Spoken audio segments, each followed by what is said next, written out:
Hello everybody, welcome to our channel మా English library. ఈ వీడియోలో ఇడియమ్స్ అండ్ ఫ్రేజెస్కి సంబంధించినటువంటి ఒక 50 క్వశ్చన్స్ని మనం మాక్ టెస్ట్ లాగా ఈరోజు ఈ వీడియోలో తెలుసుకోబోతున్నాం. టెట్ రాసేటటువంటి ప్రతి ఒక్క క్యాండిడేట్కి కూడా ఈ యొక్క వీడియో అనేది ఉపయోగపడుతుంది. ఎందుకనంటే సబ్జెక్ట్తో సంబంధం లేకుండా టెట్ రాసే ప్రతి ఒక్కరికి కూడా వీటిపైన మనకి క్వశ్చన్స్ అనేవి ఉంటాయి. ఇది వొకాబులరీ పార్ట్, ఇంగ్లీష్లో మనకి వొకాబులరీ పార్ట్ అని, డిస్కోర్సెస్ అని అండ్ గ్రామర్ అని ఇలా డిఫరెంట్ పార్ట్స్ పైన మనకి ఫోకస్ చేస్తూ ఉంటారు. ఇది వొకాబులరీ పార్ట్లో మనకి క్వశ్చనింగ్ ఉంటుందన్నమాట వీటిపైన.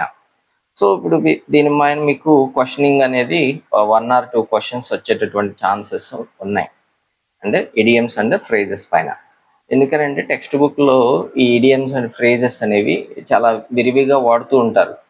కాబట్టి ఇడియమ్స్ ఫ్రేజెస్ పైన కంపల్సరీగా క్వశ్చన్ ఉండే ఛాన్స్ ఉంటుంది. అయితే మాక్ టెస్ట్ స్టార్ట్ చేసే ముందు మనం అసలు ఇడియం అంటే ఏంటో, ఫ్రేజ్ అంటే తెలుసుకుందాం. ఇడియంని ఒక్క సెంటెన్స్లో మీకు చెప్పాలి అంటే ఒక్క మాటలో జాతీయాలు అని అంటాం. తెలుగులో మనకి జాతీయాలు అని ఉంటాయి. ఇవి అందరికీ తెలిసినవి. జాతీయాలు అంటే ఏంటో, అంటే అవి లిటరల్ మీనింగ్ని కన్వే చేయవండి. జాతీయాలు అనేవి లిటరల్ మీనింగ్ని కన్వే చేయవు. They mean words whose meanings are different from the literal meanings. వాటి యొక్క లిటరల్ మీనింగ్ నుంచి డిఫరెంట్గా మనకు అర్థాన్ని ఇస్తాయి అన్నమాట. అంటే ఇప్పుడు ఒక జాతీయం తీసుకుంటే ఎంత చెట్టుకి అంత గాలి అని అంటారు, లేదా పిండి కొద్దీ రొట్టె అని అంటారు. ఇప్పుడు పిండి గురించి రొట్టె గురించి కాదు ఇక్కడ మనం చెప్పేది. పిండి కొద్ది రొట్టె అంటే నువ్వు ఎంత శ్రమ పడితే అంత ఫలితం ఉంటుంది అని అర్థం. అక్కడ పిండికి రొట్టెకి అక్కడ మనకి సాదృశ్యం వచ్చేలా అక్కడ జాతీయం అనేది చెప్పడం జరిగింది. అలాగే ఇంగ్లీష్లో కూడా మనకి ఇడియమ్స్ ఉంటాయి. ఆ ఇడియమ్స్ తెలుసుకుంటే ఏంటంటే మన లాంగ్వేజ్ కూడా చాలా బ్యూటిఫుల్గా ఉంటుంది. సో దానిపైన మనకి టెస్టింగ్ అనేది ఉంటుందన్నమాట. సో ఇక్కడ చూడండి, ఏ బ్లెస్సింగ్ ఇన్ డిస్గైజ్ అన్నాడు. ఏ బ్లెస్సింగ్ ఇన్ డిస్గైజ్ అంటే ఏంటి అర్థం?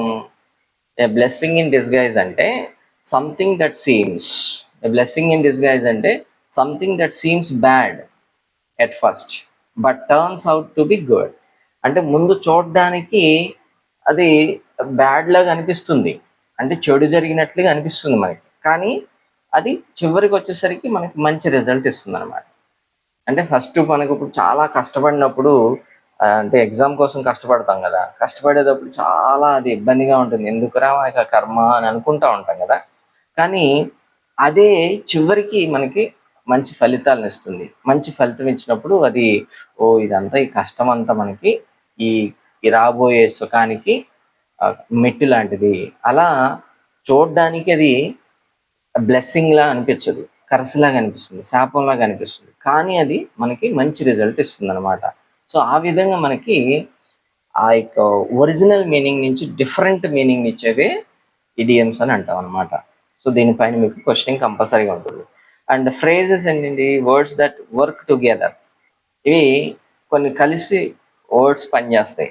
And as a unit do not always have figurative meaning. అయితే ఇవి ఎప్పుడు కూడా ఫిగరేటివ్ మీనింగ్సే ఇవ్వు. కొన్ని జనరల్ మీనింగ్ ఇస్తాయి, కొన్ని ఫిగరేటివ్గా మీనింగ్స్ ఇస్తాయి అన్నమాట ఫ్రేజెస్ అనేవి. సో ఇప్పుడు మనకు చేయాల్సిన పని ఏంటంటే, ఇప్పుడు మీరు ఇడియమ్స్ని కానివ్వండి అండ్ లేదా ఫ్రేజెస్ కానివ్వండి, వీటిని మీకు ఫస్ట్ చేయాల్సింది ఏంటంటే లెర్న్ ద మీనింగ్ని నేర్చుకోవాలి.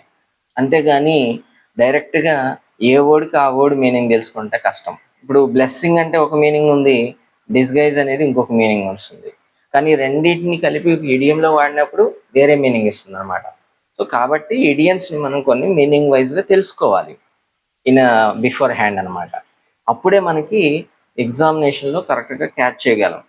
So identify the idiom in context, okay, not in individual meaning. Word by word meaning తెలుసుకుంటే మనకి అక్కడ మిస్ మ్యాచ్ అవుతుంది మీనింగ్.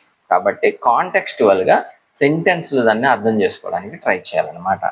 ఓకే, సో ఇప్పుడు మనం ఈ యొక్క ఎంసీక్యూస్లో అంటే మాక్ టెస్ట్ అనేది 50 క్వశ్చన్స్ చూడబోతా ఉన్నాం. ఫస్ట్ మనకి బ్లెస్సింగ్ ఇన్ డిస్గైజ్. ఈ బ్లెస్సింగ్ ఇన్ డిస్గైజ్ అంటే ఏంటి? సంథింగ్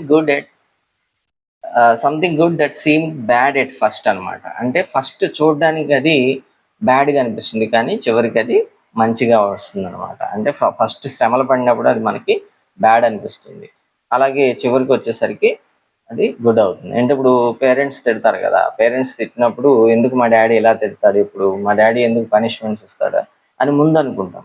కానీ ఆ యొక్క పనిష్మెంట్స్, ఆ యొక్క ట్రైనింగ్ మీకు భవిష్యత్తులో ఎలా బ్రతకాలి అనేది ఒక డిసిప్లైన్డ్ వేలో మనల్ని తీసుకెళ్ళడానికి మీ ఫాదర్ మిమ్మల్ని అక్కడ నేర్పించడానికి చేసేటటువంటి ప్రయత్నం అనమాట.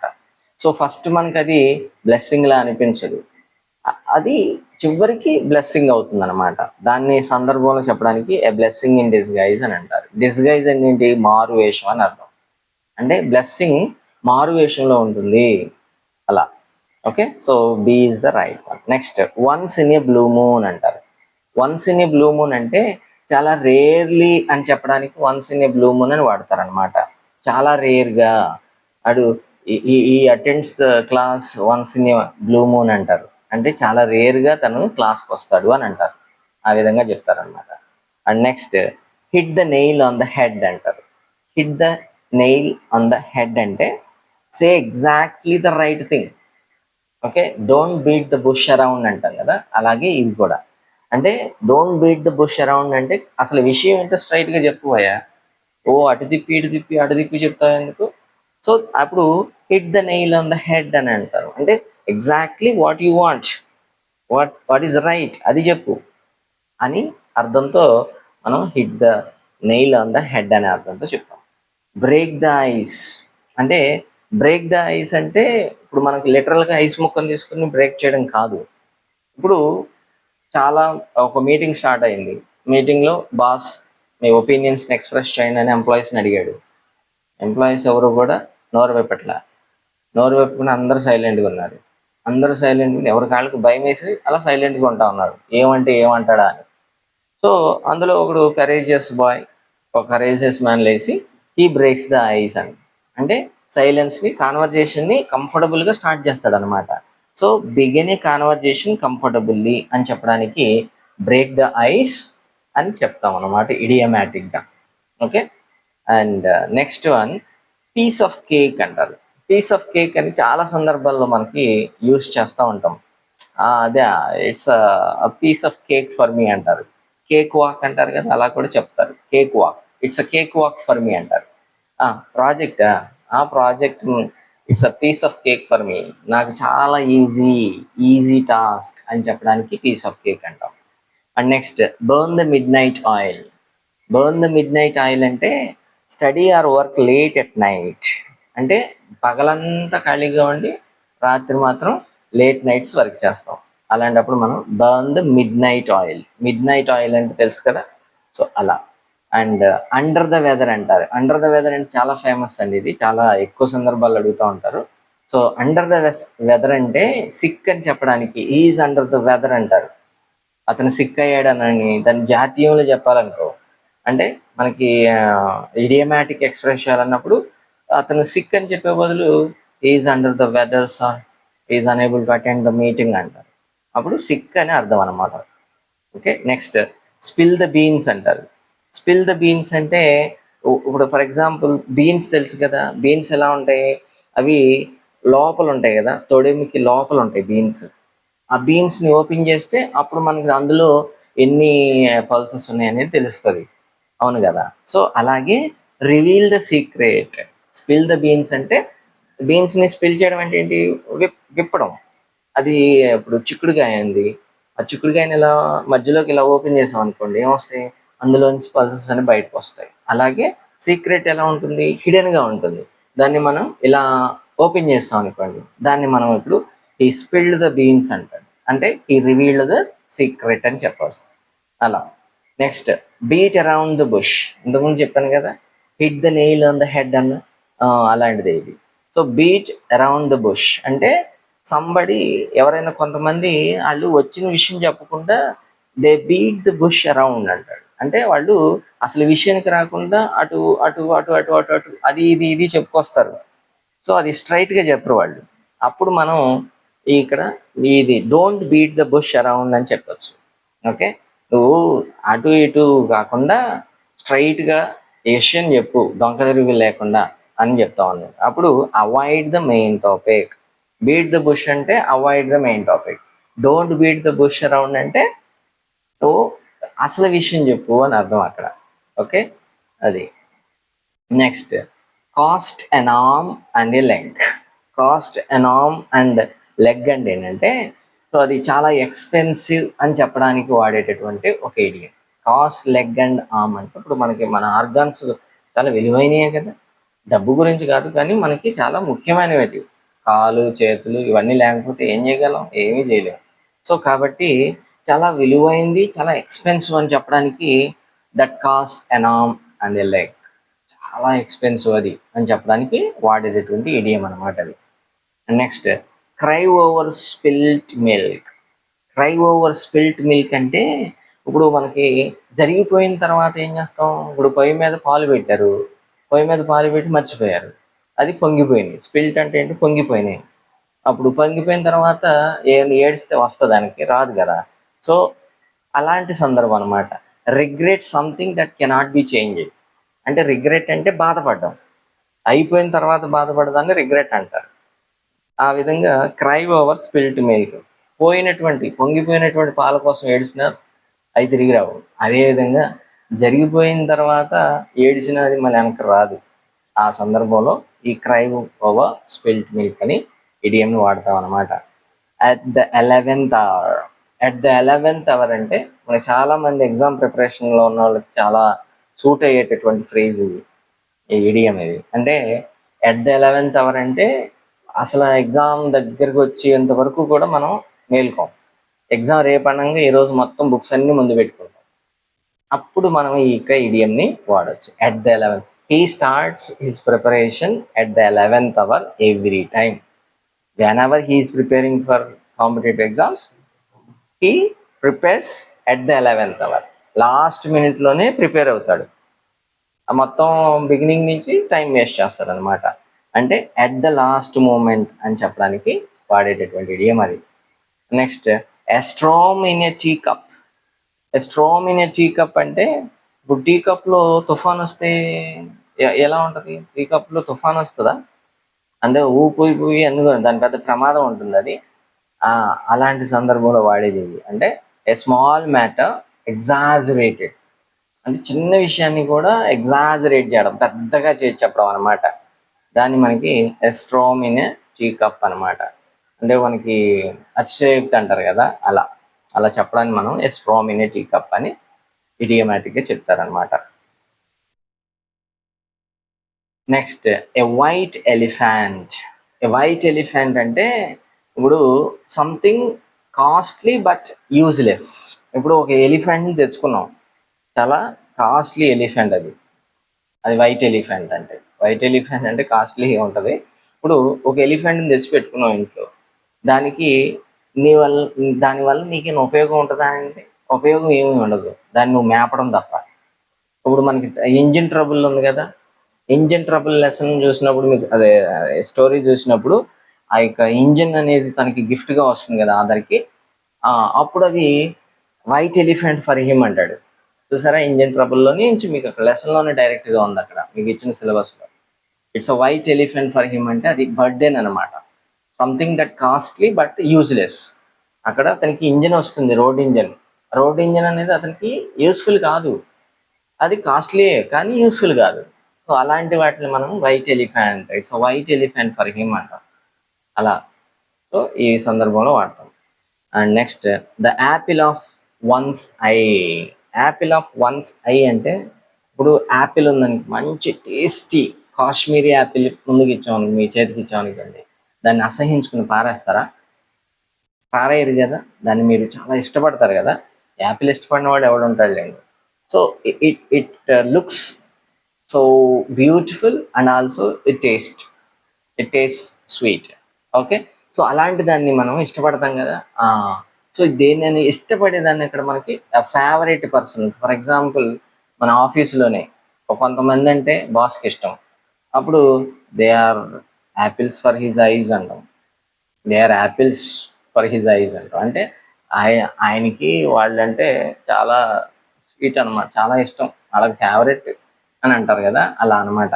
సో ఎ ఫేవరెట్ పర్సన్ అని చెప్పడానికి is an apple of his boss eyes అలా. So next, a leopard cannot change its spots.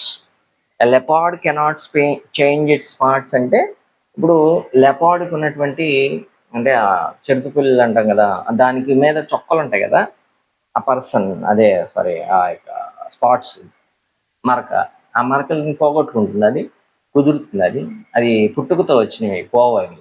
So అలాగే కొంతమంది క్యారెక్టర్స్ వాళ్ళ నేచర్స్ మారవు, వాళ్ళ లైఫ్ టైంకి అదే ఉంటాయి, మార్చుకోరు వాళ్ళు. అలాంటి వాటిని మనం leopard cannot change its spot అని ఇడియమాటిక్గా చెప్తాం. అంటే a person's nature cannot easily change. ఒక పర్సన్ తన యొక్క నేచర్ని మార్చుకోవడానికి అంత సులువుగా లేదనుకోండి, అతను మార్చుకోవట్లేదు అనుకోండి, అప్పుడు ఈ యొక్క ఇడియంని అతనికి చెప్పచ్చు. Right. Next, bite off more than you can chew.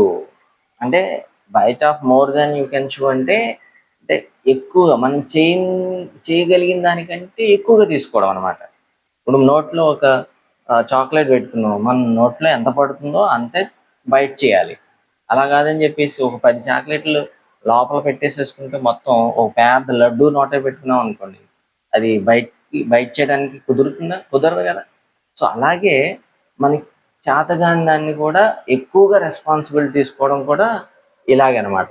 ఆ సందర్భంలో ఈ యొక్క ఇడియంని చెప్తారు, bite off more than you can chew. నువ్వు చేయగలిగిన దానికంటే ఎక్కువ చేయడం అంటే take on too much responsibility, ఎక్కువ బాధ్యతను తీసుకోవడం. Take on too much responsibility అని చెప్పడానికి బైట్ ఆఫ్ అని చెప్తారు. నెక్స్ట్, బై హార్ట్ అంటాం. ఈ ఫ్రేజ్ మనం ఎప్పుడు వాడేదేగా, బై హార్ట్ చేయడం. అదే don't by heart your answers అంటారు టీచర్స్ ఎక్కువగా. సో డోంట్ బై హార్ట్ అంటే ఇక్కడ మనకి అసలు అన్నీ అట్లా ఓకే బట్టి కొట్టొద్దు, అలా గుర్తుంచుకోవద్దు, అర్థం చేసుకో అని చెప్తాం అనమాట.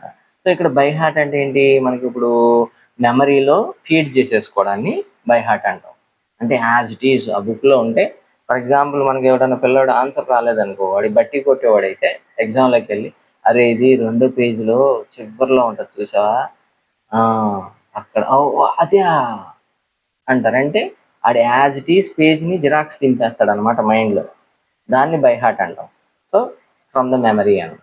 And next, call it a day అంటారు. కాల్ ఇట్ ఏ డే అంటే ఎండ్ ఆఫ్ ద డేని మనకి కాల్ ఇట్ ఏ డే అంటాం. అంటే డే అయిపోయింది, మన పని అయిపోయింది, సో దానికి అక్కడ మనం స్టాప్ వర్కింగ్ అని చెప్పడానికి కాల్ ఇట్ ఏ డే అని చెప్తారు. ఎండ్ ఆఫ్ ద డేకి ఈ వర్కింగ్ అవర్స్ అయిపోయినాయి, అప్పుడు are you calling it a day అంటారు. అంటే నీ పని అయిపోయిందా, ఆపేస్తున్నావా, లేదా ఇంకా కొనసాగిస్తావా అని అడగడానికి are you calling it a day అంటారు. సో స్టాప్ వర్కింగ్ అనమాట. Face the music. Face the music అంటే దరువు పడిద్ది అంటారు కదా, అలా ఫేస్ ద మ్యూజిక్ అంటే. So accept punishment or criticism. The persons who are going to the highest positions in the society, they always be ready for the music. అంటే they are ready to face the music అనమాట. అంటే సొసైటీలో ఎన్నో రాళ్ళు వస్తూ ఉంటాయి వాళ్ళ మీదకి, విమర్శలని, క్రిటిసిజం అని, సో పనిష్మెంట్స్ అని, ఇలా చాలా వస్తూ ఉంటాయి సమాజంలో. అవన్నీ ఎదుర్కోవడానికి రెడీగా ఉంటేనే వాళ్ళు ఒక స్థాయికి పైకి వెళ్ళగలరు, లేదనుకుంటే వెళ్ళలేరు. సో అలాగే so accept punishment or criticism. నువ్వు క్రిటిసిజం కానీ పనిష్మెంట్ని కానీ యాక్సెప్ట్ చేయడానికి రెడీగా ఉండాలి అని చెప్పడానికి ఫేస్ ద మ్యూజిక్ అంటారు ఇడియమాటిక్గా. అది in hot water. So in hot water అంటే ఏంటంటే, ఇప్పుడు మనం వేడి వేడి నీళ్ళల్లో చేయబెట్టే మనకి ఏమవుతుంది, అది అన్న హాయిగా ఉంటుందా, బాధగా ఉంటుంది కదా. సో అలాగే ట్రబుల్, మనకి సమస్యలు వచ్చినప్పుడు కూడా మనకి అలా ఈ ఈజ్ ఇన్ హాట్ వాటర్ అని చెప్పొచ్చు అనమాట. ఈజ్ ఇన్ హాట్ వాటర్ అంటే ఈజ్ ఇన్ ట్రబుల్ అని అర్థం అనమాట. అలా. Next, keep an eye on. Keep an eye on అంటాం. Keep an eye on the two fellows అని అంటారు. అంటే సో వాళ్ళని అబ్జర్వ్ చేస్తూ ఉండండి అని అర్థం. అంటే అబ్జర్వ్ చేయడం అంటే కేర్ఫుల్లీ వాచ్ అని అర్థం. సో వాచ్ కేర్ఫుల్లీ అని చెప్పొచ్చు అనమాట. Next let the cat out of the bag. Let the cat out of the bag అంటే ఇంతకుముందు చెప్పాం కదా, స్పిల్ ద బీన్స్ అని. అంటే ఏంటండి, స్పిల్ ద బీన్స్ అంటే ఓపెన్ చేయడం, సీక్రెట్ రివీల్ చేయడం. అలాగే ఇక్కడ కూడా cat, let the cat out of the bag అంటే బ్యాగ్ ఓపెన్ చేసినప్పుడు లోపల ఏముందో మనకు కనిపిస్తాయి కదా, అలాగే సీక్రెట్ ఓపెన్ చేయడం అనమాట. సో రివీల్ ఎ సీక్రెట్ అనే అర్థంతో మనకి యూస్ చేస్తాం అది. Next miss the boat. Miss the boat అంటే ఏంటి, ఆపర్చునిటీస్ని లూజ్ అవడం, అంటే మిస్ అన్ ఆపర్చునిటీ అని చెప్పొచ్చు. ఇప్పుడు బోట్ మిస్ అయిపోయింది, మళ్ళీ ఈవినింగ్ దాకా లేదు అంటే నువ్వు ఇక్కడి నుంచి వెళ్ళి తప్పించుకునేటటువంటి అవకాశం కోల్పోయావు. అలా ఆపర్చునిటీ మిస్ అయినప్పుడు మనం ఈ మిస్డ్ హిస్ బోట్ అంటాం, ఈ మిస్డ్ ద బోట్ అంటాం అలా. And on cloud nine. On cloud nine అంటే హీఈస్ ఇన్ ద క్లౌడ్స్ అంటాం కదా, అలా. అంటే ఈజ్ ఇన్ ద క్లౌడ్స్ అంటే అసలు వాడు గాలిలోనే ఉన్నాడండి, నేల మీద నిలబడటం లేదు. నిన్న నుంచి ఏమైందో తెలియదు కానీ వాడు అసలు మేఘాల్లో తేలుతున్నాడు అంటారు. ఆన్ క్లౌడ్ నైన్ అంటే మేఘాల్లో తేలుతా ఉన్నాడు. ఎప్పుడు తేలుతాం మేఘాల్లో?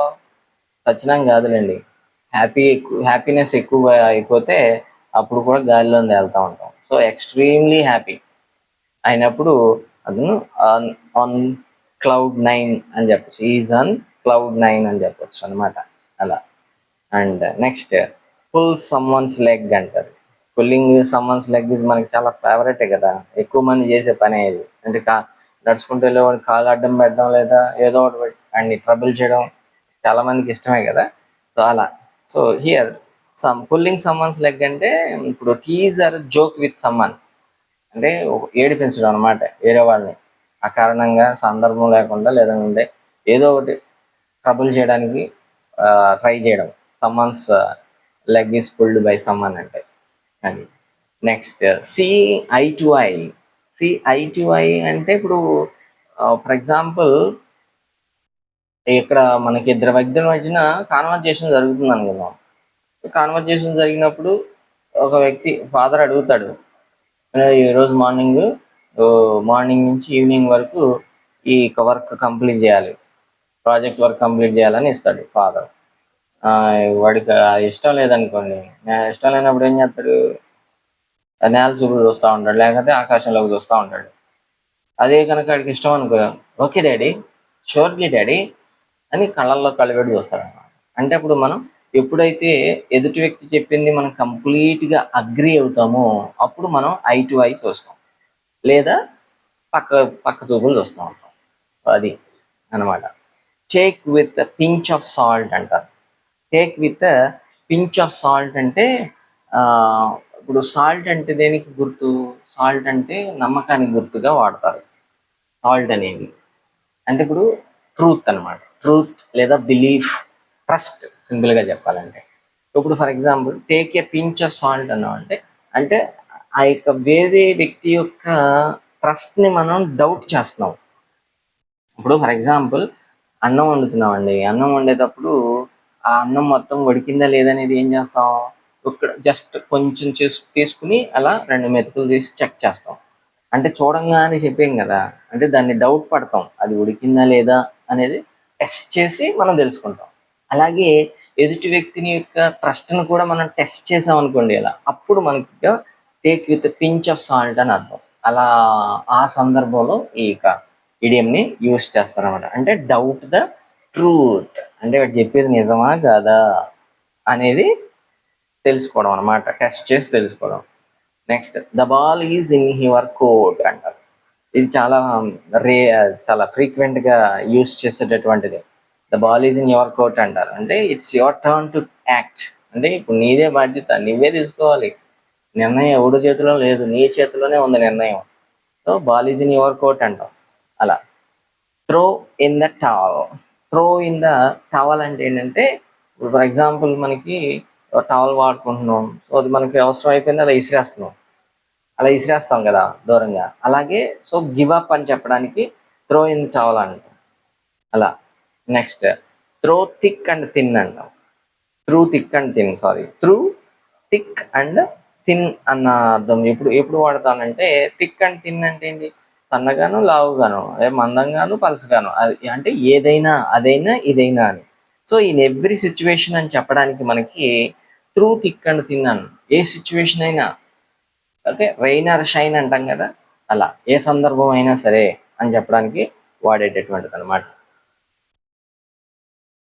Next, turn A blind I.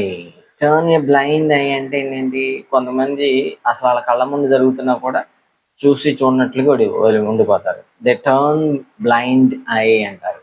అంటే దే ఇగ్నోర్ డెలిబరేట్లీ, అంటే వాంటెడ్లీ, కావాలని వాళ్ళు ఇగ్నోర్ చేస్తారనమాట. వాళ్ళు కావాలనే పట్టించుకోకుండా వదిలేస్తారు. సో ఇగ్నోర్ డెలిబరేట్లీ అనే అర్థంతో వాడతాం. So up in the air. Up in the air అంటే ఏంటి? సో ఇది అన్సర్టైనిటీ గురించి చెప్పేది అనమాట.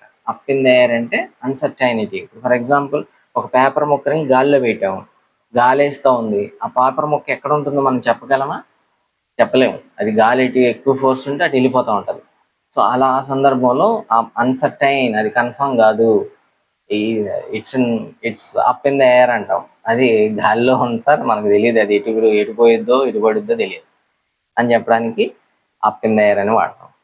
సో వైల్డ్ గూస్ చేస్, సారీ, వైల్డ్ గూస్ చేజ్ అని అంటాం. వైల్డ్ గూస్ చేజ్ అనేది కూడా ఒక రకమైన, అంటే ఎక్కువగా వాడేటటువంటి ఇడియమే ఇది. సో అంటే ఇది, ఫర్ ఎగ్జాంపుల్, గూజ్ మిమ్మల్ని, అంటే గూజ్ అంటే ఏంటి? బాత్ అంటాం కదా, గూజ్ గీజ్ అంటాం. బాతు మిమ్మల్ని చేజ్ చేస్తుంది. అది అంటే ఇది యూజ్లెస్ సర్చ్ లాగా, అంటే అది పనికిరాని, అంటే అన్సక్సెస్ఫుల్గా, అంటే మనకి పనికి వచ్చేది కాదు అని చెప్పడానికి. సో మనం ఈ సందర్భంలో ఈ వైల్డ్ గూస్ చేజ్ అని చెప్తాం అనమాట. అంటే అన్సక్సెస్ఫుల్ అని, యూజ్లెస్ అని, వర్త్లెస్ అని అలా చెప్పడానికి. అండ్ హిట్ ద శాక్ అంటారు. హిట్ ద శాక్ అంటే ఏంటి? గో టు బెడ్ అని. Hit the sack, hit the bed, hit the sack అంటారు. అంటే go to bed, go to bed and sleep అనే అర్థంతో యూస్ చేస్తాం. And next, a fish out of water. చాలా famous ఇడియమే ఇది. Fish out of water అనడానికి someone uncomfortable in a situation. అంటే fish వాటర్లో ఉన్నప్పుడు సేఫ్గా ఉంటుంది, బయటకు వచ్చేస్తే దాని కండిషన్ సేఫ్ కాదు కదా. అందుకని ఎవరైతే అన్కంఫర్టబుల్ సిచ్యువేషన్లో ఉన్నారో అప్పుడు మనం he's fish out of water అంటాం. అంటే he's now fish out of water, అంటే he's condition is just like a fish when it is out of water అన్న సందర్భంతో వాడతాం. Next, in black and white అంటారు. ఇన్ బ్లాక్ అండ్ వైట్ అంటే ఏంటి? Black and white అనేది ఇప్పుడు return clearly అని చెప్పడానికి, బ్లాక్ అండ్ వైట్ అనేది చాలా క్లియర్గా రాసింది అని చెప్పడానికి వాడేటటువంటి ఇడియం అనమాట. ఇది కూడా ఫేమస్గా వాడేది ఇది. And next, at sixes and sevens. At sixes and sevens అంటే కన్ఫ్యూజ్డ్ అనమాట. అంటే అది ఇది అనేది కొంచెం కన్ఫ్యూజ్డ్ సిచ్యువేషన్ అని చెప్పడానికి మనం ఇక్కడ ఎట్ సిక్సెస్ అండ్ సెవెన్స్ అని వాడతాం. And next, birds of a feather flock together. ఇది కూడా చాలా ఫేమస్ ఇది. Birds of a feather flock together అంటే చాలా ఫేమస్ ఇది. ఎందుకంటే సిమిలర్ పీపుల్ స్టే టుగెదర్ అని చెప్పడానికి birds of a feather flock together అని వాడతాం. అంటే ఇప్పుడు ఆకాశంలో పక్షులు ఎగురుతున్నాయి అనుకోండి, ఆ పక్షులు ఒకే జాతికి సంబంధించినవే ఎగురుతాయి. 4 బాతులు, 4 కొంగలు, 4 కోళ్ళు ఎగరవు కదా, ఎగిరితే ఒకటే ఎగురుతుంది, గ్రూప్గా వెళ్ళేటప్పుడు. అలాగే ఇప్పుడు ఒకే లక్షణాలు కలిగిన వాళ్ళందరూ కలిసి వెళ్తారు అనమాట. ఇప్పుడు బ్రాందీ షాప్కి వెళ్ళేవాడు బ్రాందీ తాగేవాడిని తీసుకెళ్తాడు, కానీ అసలు బ్రాందీ అంటే ఇష్టపడిన వాడిని, ఆ బ్రాందీ షాప్ వైపే చూడని తీసుకెళ్తాడా? ఆయనతో కలిసి వెళ్ళడు కదా. సో అలాగే ఒకే లక్షణాలు ఉన్నవాడు కలిసి వెళ్తారనమాట. ఆ సందర్భంలో చెప్తాం ఇది, birds of a feather flock together. Flock అంటే వెళ్ళడం, తిరగడం. Okay, birds of a feather. Feather అంటే అటుకున్న వెహికల్ ఉంటాయి కదా అవి. అంటే ఏ ఫెదర్ అంటే సేమ్ ఫెదర్ అని అర్థం. ఒకే జాతి పక్షులన్నీ కూడా ఒకే గూటికి చేరతాయి అని అర్థం తెలుగులో. ఇది జాతీయం. దాన్ని ఇప్పుడు ఇంగ్లీష్లో ఈ విధంగా చెప్తాం అనమాట. So similar people stay together, ఒకే రకమైన పక్షులు ఒకే చోట ఉంటారు అని చెప్పడానికి వాడేది. Next, cross your fingers.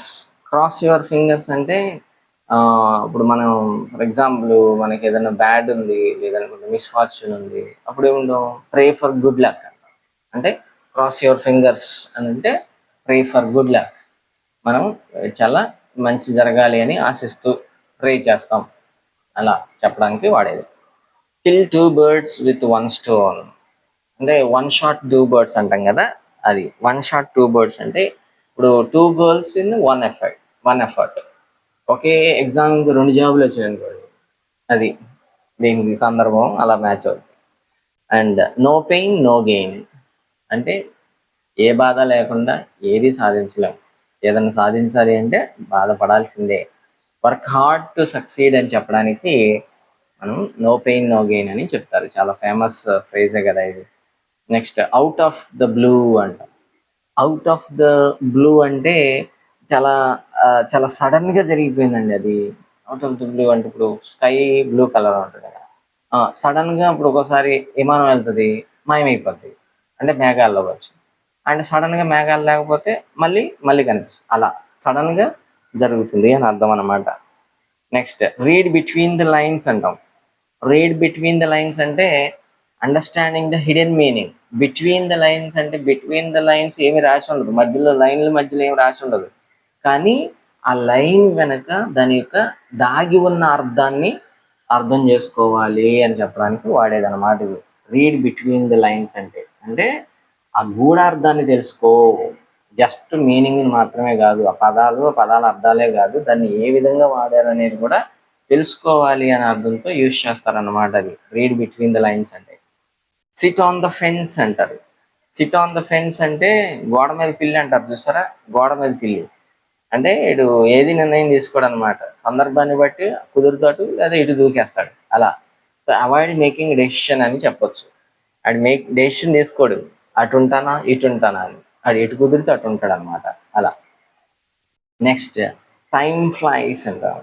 Time flies అంటే ఇప్పుడు చాలా స్పీడ్గా ఎదిరిపోతుందండి టైం, అప్పుడు ఎంత స్పీడ్ అయిపోతుంది ఏంటి అని అంటాం కదా, సో అప్పుడు మనం ఇది వాడతాం టైం ఫ్లైస్ అంటాం. సో టైం మూవ్స్ క్విక్లీ అని చెప్పడానికి. Add fuel to the fire అంటాం. Add fuel to the fire అంటే ఏంటంటే ఇప్పుడు ఆల్రెడీ ఒకడు బాధలో ఉన్నాడు అనుకోండి, యాడ్కి ఇంకొక సమస్యను తీసుకొచ్చి పెట్టామనుకో, లేదా ఇంకొక దాన్ని యాడ్ చేసామని దాన్ని, సో దాన్ని make a bad situation worse. Already ఉంది, ఇప్పుడు ఇద్దరు 3 పిల్లలు కొట్టుకుంటున్నారు, కొట్టుకున్న వాళ్ళకి ఇంకొకరు తీసుకొచ్చి అంటే ఇంకొక కారణం తీసుకొచ్చి మళ్ళీ వాళ్ళకి గొడవలు పెంచడం అన్నమాట అది. అది ఫైర్ ఉంది, దాని మీద ఫ్యూయల్ పోతే ఏమవుతుంది, గోడ పెరుగుద్ది అలా. And next jump the gun అండి. జంప్ ద గన్ అంటే ఇప్పుడు ఫర్ ఎగ్జాంపుల్ ఒకడు గన్ను పెట్టుకుని షూట్ చేయడానికి రెడీ అవుతా ఉన్నాడు, అప్పుడు గన్ను పెట్టి బుల్లెట్ లోడ్ చేసి వాడు ఎయిమ్ చేసి ట్రిగర్ నొక్కే వరకు ఉన్నాం అనుకో, బుల్లెట్కి దొరికిపోతాం, అంటే ఫెయిల్ అవుతావు అనమాట నువ్వు. అలా కాకుండా ఆడు గన్ను అసలు పిక్ చేయడానికి వెళ్ళే ముందు నువ్వు జంప్ చేసావు అనుకో, అంటే పారిపోయావు అనుకో, ఆడికి దొరుకుతావా, దొరకవు.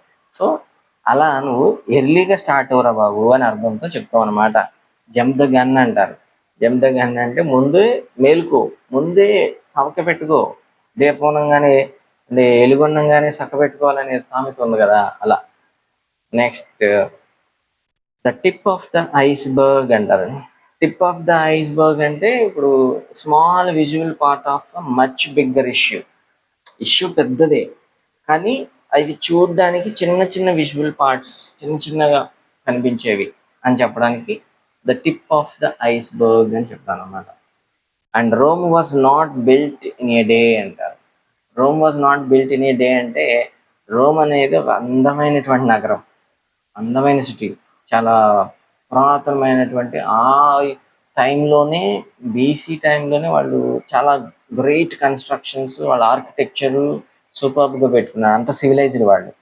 అంత అందమైన నగరాన్ని ఒక్క రోజులో బిల్డ్ చేయలేదు, అంటే గొప్పవన్నీ ఒకేసారి జరిగిపోవు, దానికి చాలా టైం తీసుకుంటుంది అని చెప్పడానికి చెప్తాం. అవి great achievements take time.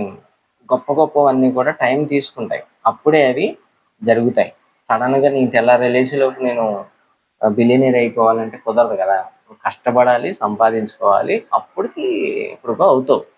So అది Rome was not built in a day అంటే. సో ఇవి 50 questions on idioms and phrases.